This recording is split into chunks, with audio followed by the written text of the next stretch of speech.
नमस्कार, मैं हूँ विकास टेकरे और स्वागत करता हूँ आप सभी का द हिस्ट्री यूट्यूब चैनल में। आज के इस वीडियो में हम मध्यकालीन साहित्य को समझेंगे। हमारी जानकारी नितिन सिंघानिया की आर्ट एंड कल्चर किताब से ली गई है, जो कि काफ़ी प्रमाणित है और आसान भाषा में आपको मध्यकालीन साहित्य से रूबरू करवाती है।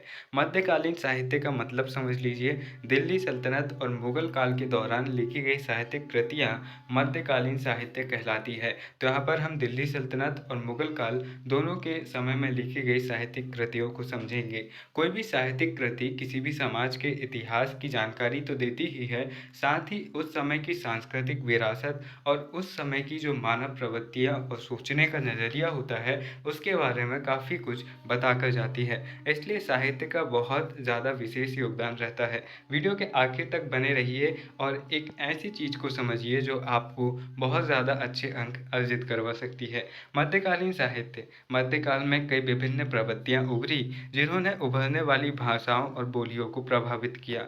कुछ प्रमुख परिवर्तन दिल्ली सल्तनत और मुगल दरबारों के लेखन के रूप में फारसी का उद्भव था। यहाँ पर फारसी कैसे आती है?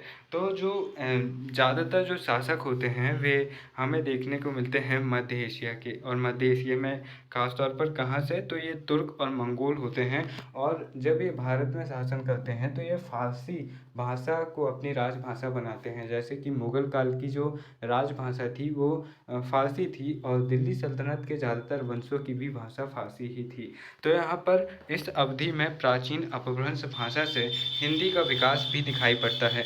अमीर खुसरो जैसे प्रसिद्ध हिंदी के शुरुआती कवि और लेखक हमें देखने को मिलते हैं, और जिनके बारे में हम पढ़ते हैं। फारसी साहित्य की बात करते हैं, चूँकि दोनों ही काल में फारसी का सबसे ज़्यादा बोलबाला रहा, इसलिए फारसी साहित्य ही सर्वोच्च माना जाएगा।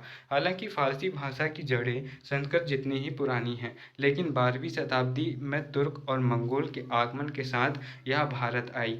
उनके शासन के दौरान फारसी दरबार के संचार का साधन बन गई। 12वीं-13वीं शताब्दी ईस्वी में सबसे श्रेष्ठ फारसी कवियों में से एक अमीर खुसरो दहलवी, यानी कि दिल्ली के अमीर खुसरो जिनके बारे में हम बात कर रहे हैं, ये फारसी और हिंदी अपभ्रंश के बहुत प्रसिद्ध कवि माने जाते हैं।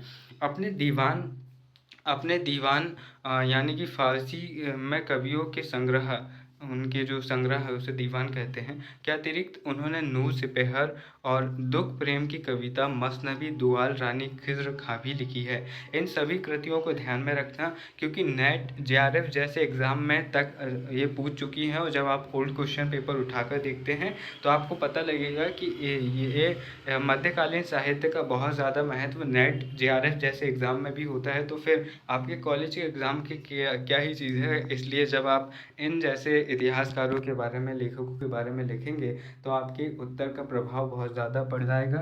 इसलिए एक नोट्स बनाइए और इनकी रचनाएं और इनके नाम लिखिए।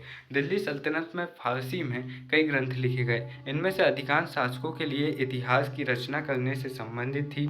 ज़ियाउद्दीन बरनी इस अवधि के शीर्ष इतिहासकारों में से था।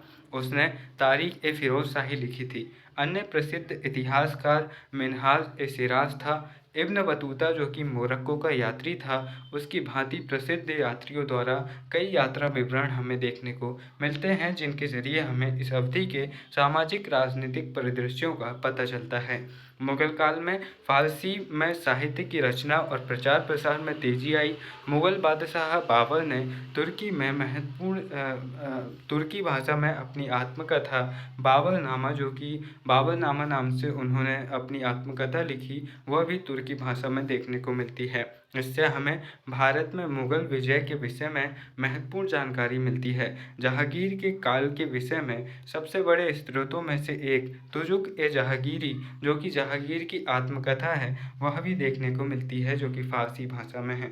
एक अन्य महत्वपूर्ण रचना हुमायूं की सौतेली बहन गुलबदन द्वारा लिखित हुमायूंनामा देखने को मिलती है, जो भी फारसी भाषा में है, और इससे हुमायूं के जीवन और उसके सिंहासन पाने के संघर्ष के बारे में विवरण मिलता है।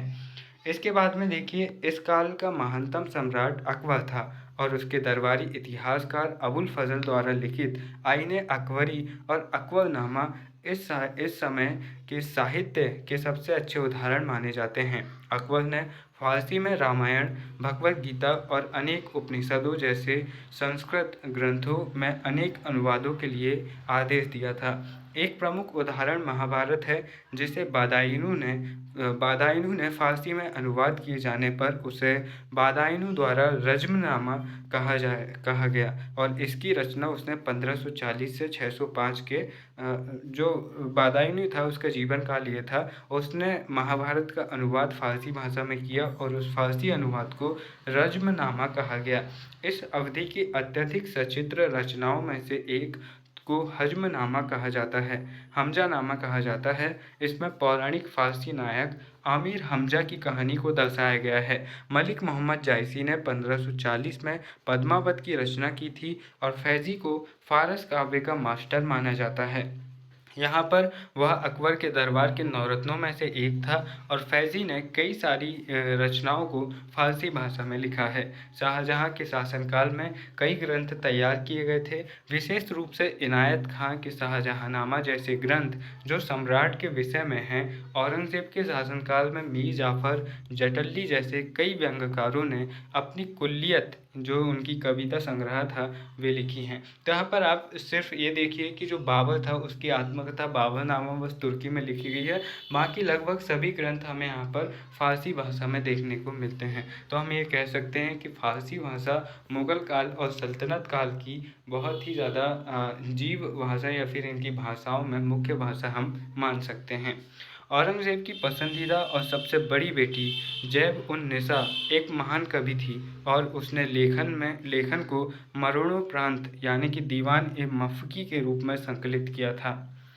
उसे उसके पिता ने उसके जीवन के अंतिम 20 वर्षों के लिए कैद कर रखा था। तो यहाँ पर हम ये कह सकते हैं कि जो औरंगज़ेब तक यहाँ पर साहित्य का विकास चलता रहता है और जो उर्दू भाषा है ये भी हम इसे भी पढ़ लेते हैं, क्योंकि मुग़ल काल के अंतिम समय के दौरान ही उर्दू भाषा का विकास हमें देखने को मिलता है।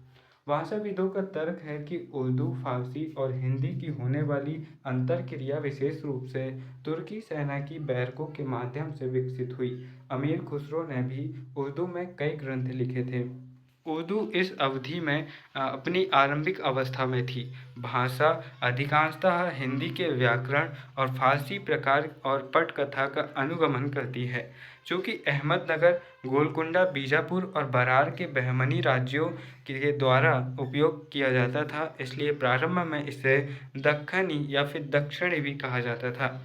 सबसे बड़े उर्दू कवियों में से एक उर्दू में दीवान, जो कि कवि संग्रह है और कविता का संग्रह है, की रचना करने वाले मिर्ज़ा गालिब, इनका जीवन काल 1797 से 1869 था। मिर्ज़ा गालिब उर्दू के सबसे महानतम कवियों में से एक रहे हैं। सौदा, दर्द और मीर ताकी मीर कई अन्य उर्दू कवि भी हमें देखने को मिलते हैं। 20वीं शताब्दी में उर्दू साहित्य लेखन में एक बड़ी हस्ती बंग-ए-दर्रा लिखने वाले इकबाल सारे जहाँ से अच्छा लिखने के लिए प्रसिद्ध हैं, जो भव्य राष्ट्रवादी गीत बन गया। उर्दू में भी लिखने वाले बहादुर शाह जफ़र, जो कि अंतिम मुग़ल सम्राट थे, जैसे मुग़ल साम्राज्य ने अंतिम सम्राटों के अतिरिक्त अवध के नवाब ने भी उर्दू की रचना करने वाले कई विद्वानों को संरक्षण दिया। 20वीं सदी में आधुनिकीकरण करता सर सैयद अहमद खां द्वारा भी इसे बढ़ावा दिया गया।